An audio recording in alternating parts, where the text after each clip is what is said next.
नाम सुरु मगर म 37 वर्ष पुगेँ अनि अहिले यहाँ बिआइएमा सिलाइ सिकिरहेको छु। मेरो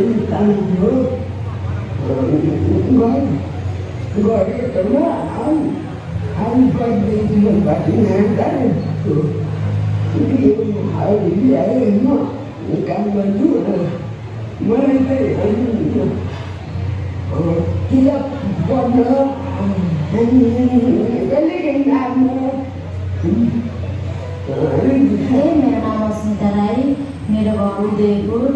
अहिले हामी बिआइमा एकैठाउँमा काम गरिरहेको छु।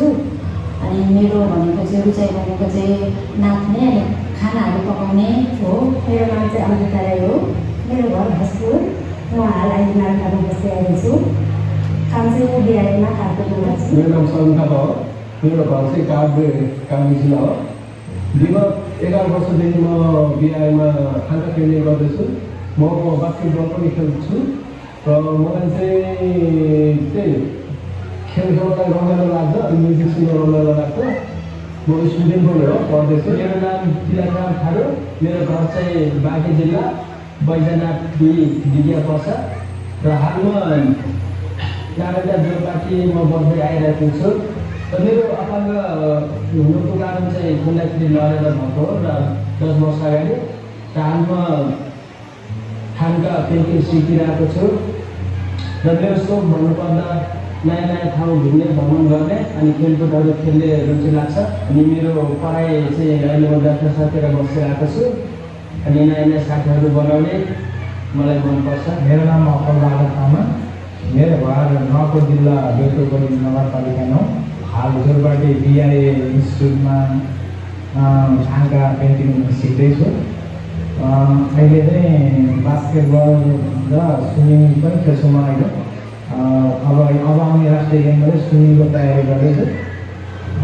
अब मेरो सन्देश भनेको साथीहरूले चाहिँ मेरो यस्तो अपाङ्गता भएको चाहिँ मेरो गाडी दुर्घटना हुँदाखेरि चाहिँ यो छतमा बस्ने टाइममा चाहिँ म यस्तो दुर्घटना भएको यस्तो अपाङ्गता भन्न गएको हो। त्यही कारण साथीहरूले गाउँघर जाँदाखेरि चाहिँ अब गाडीको छततिर चाहिँ नबस्नु भनेर चाहिँ सुझाव दिन चाहन्छु। मेरो नाम चाहिँ सम्झना राई। मेरो घर चाहिँ भुटान। अहिले हाल चाहिँ म जोरपाटी नारायणमा बसेर बिआइमा काम गर्दैछु। साथसाथै अहिले म चाहिँ भिडियोग्राफी पनि गर्दैछु। र मेरो यस्तो अशक्त हुनुको कारण चाहिँ पोलियो नफुटेर हो। अहिले मेरो हबी भनेको चाहिँ गीतहरू सुन्ने अनि ड्रइङहरू गर्ने। मेरो नाम चाहिँ कर्मेश्वर हो। मेरो घर चाहिँ सिन्धुपाल्चोक। म यहाँ हाल बिआइमा खाने काम गर्छु।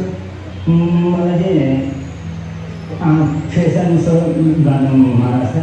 मेरो नाम बिरु ढुङ्गाना। मेरो घर चाहिँ नुवाकोट जिल्ला पञ्चकन्या गाउँपालिका वडा नम्बर 2। हाल चाहिँ म काठमाडौँ गोकर्णेश्वर नगरपालिका वडा नम्बर 6 को नागाटामा बसिरहेको छु। अनि मेरो चाहिँ आजभन्दा 10 वर्ष अगाडि सडक दुर्घटना